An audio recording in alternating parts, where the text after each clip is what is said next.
22번째 강의 기한 보도록 하겠습니다.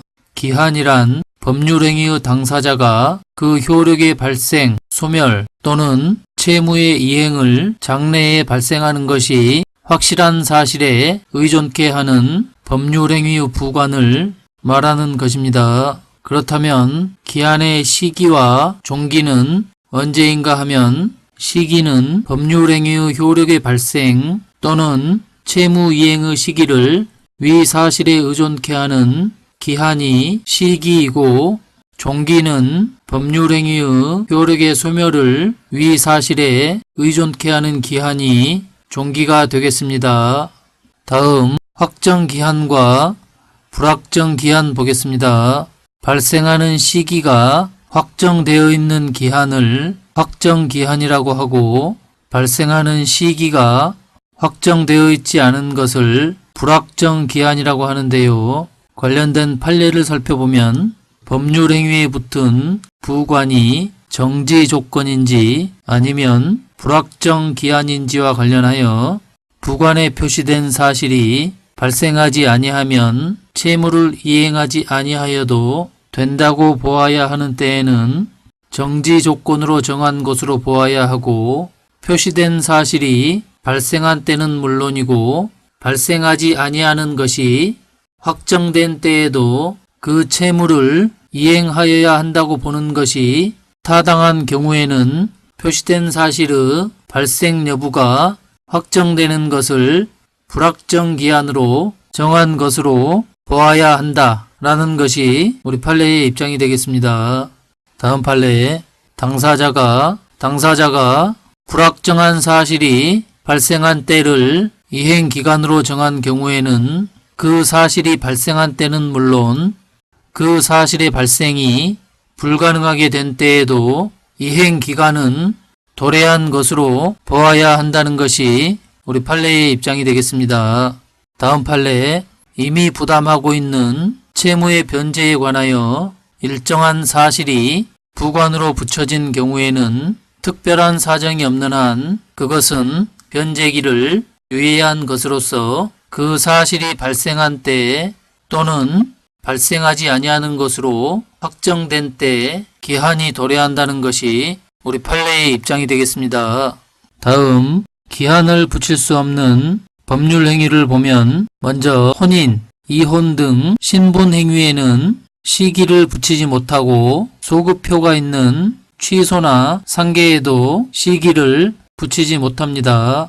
다만 어음수표 행위에는 조건을 붙이지 못하지만 시기를 붙이는 것은 허용된다고 할 수 있겠습니다.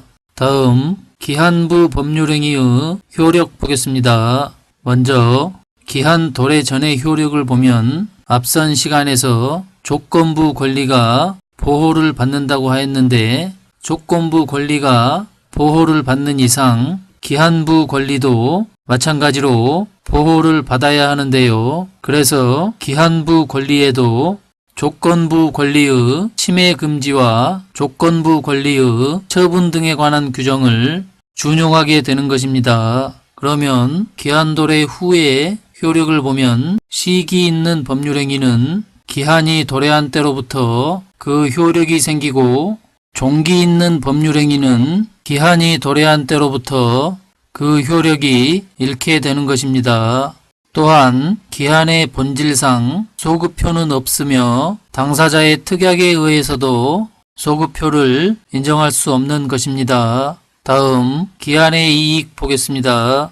민법 제153조는 제1항에서 기한은 채무자의 이익을 위한 것으로 추정한다 라고 규정하고 제2항에서 기한의 이익은 이를 포기할 수 있다. 그러나 상대방의 이익을 해하지 못한다 라고 규정하고 있는데요. 기한의 이익이란 기한이 도래하지 않음으로써 그동안 당사자가 받는 이익을 말하는 것으로서 기한은 채무자의 이익을 위한 것으로 추정하게 됩니다. 이러한 기한의 이익은 포기할 수도 있으나 상대방의 이익을 해하지는 못하는 것입니다. 따라서 이자부 소비대차에서는 이행기까지의 이자를 지급하여야 하는 것입니다. 관련 판례 보겠습니다. 임대인이 임대차 계약 존속 중 기한의 이익을 포기하고 임대차 보증금 반환 채권을 수동 채권으로 하여 상계할 수 있는지 여부와 관련하여 우리 판례는 이것이 가능하다고 하였는데요. 판례 요지 살펴보겠습니다. 부동산 임대차에서 수수된 임대차 보증금은 차임 채무, 목적물의 멸실, 훼손 등으로 인한 손해배상 채무 등 임대차에 따른 임차인의 모든 채무를 담보하는 것이고, 특별한 사정이 없는 한 임대인의 임대차 보증금 반환 채무는 장래에 실현되거나 도래할 것이 확실한 임대차 계약의 종료 시점에 이행기에 도달한다. 그리고 임대인으로서는 임대차 보증금 없이도 부동산 임대차 계약을 유지할 수 있으므로 임대차 계약이 존속 중이더라도 임대차 보증금 반환 채무에 관한 기한의 이익을 포기하고 임차인의 임대차 보증금 반환 채권을 수동 채권으로 하여 상계할 수 있고, 임대차 존속 중에 그와 같은 상계의 의사표시를 한 경우에는 임대차 보증금 반환 채무에 관한 기한의 이익을 포기한 것으로 볼 수 있다 라고 판시하여, 임대인이 임대차 계약 존속 중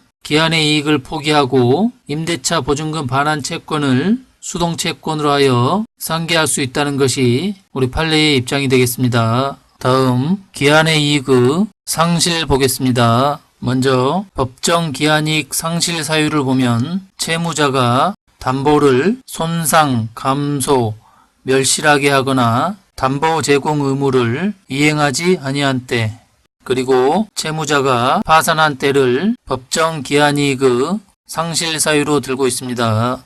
그러면 기한이익 상실 특약에 대해서 알아보도록 하겠습니다. 먼저 정지조건부 기한이익 상실 특약이란 일정한 사유가 발생하면 곧바로 채무자의 기한이익이 상실되어 채무의 이행기가 도래하는 약정입니다. 한편 형성권적 기한이익 상실 특약이란 일정한 사유가 발생하면 곧바로 채무자의 기한이익이 상실되는 것이 아니라 채권자가 기한이익 상실의 의사표시를 해야만 채무자의 기한이익이 상실되어 채무의 이행기가 도래하는 약정을 말하는 것입니다. 그렇다면 이에 대한 우리 판례의 입장을 살펴보면 기한이익의 상실 특약이 위의 양자 중 어느 것에 해당하느냐는 당사자의 의사 해석의 문제지만, 일반적으로 기한이익 상실의 특약이 채권자를 위하여 둔 것임에 비추어 명백히 정지조건부 기한이익 상실의 특약이라고 볼 만한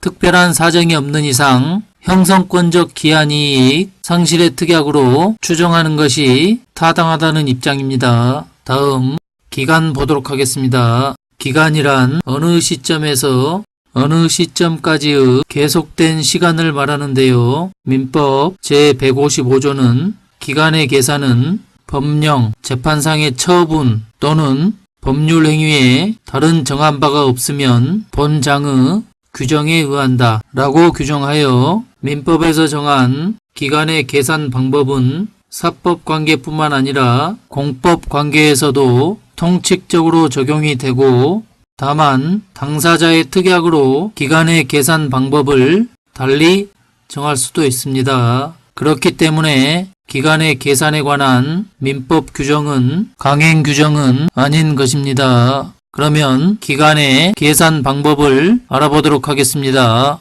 먼저 기간을 시, 분, 초로 정한 때에는 즉시로부터 기산하게 되고, 기간을 일, 주, 월, 년으로 정한 때에는 기간의 초일은 산입하지 않습니다. 다만 예외가 있는데요. 첫 번째, 기간이 오전 0시로부터 시작하는 때. 두 번째, 연령의 계산에는 출생일을 산입한다 라고 하여 위 두 가지 경우에는 초일을 산입하게 되는 것입니다. 기간의 계산 방법 중 기산점에 대해서 알아보았는데요. 그렇다면 이번에는 만료점에 대해서 알아보도록 하겠습니다. 민법 제160조는 제1항에서 기간을 주, 월 또는 년으로 정한 때에는 역에 의하여 계산한다 라고 규정하고 제2항에서 주, 월 또는 년의 처음으로부터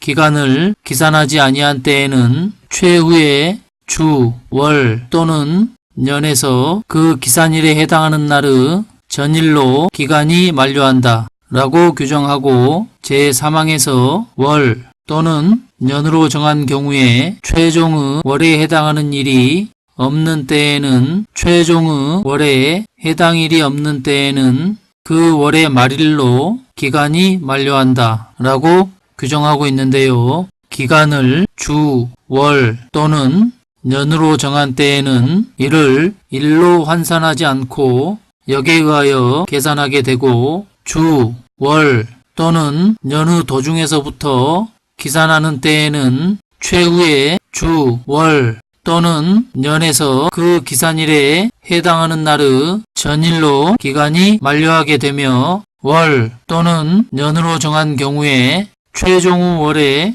해당 일이 없는 때에는 그 월의 말일로 기간이 만료하게 되는 것입니다.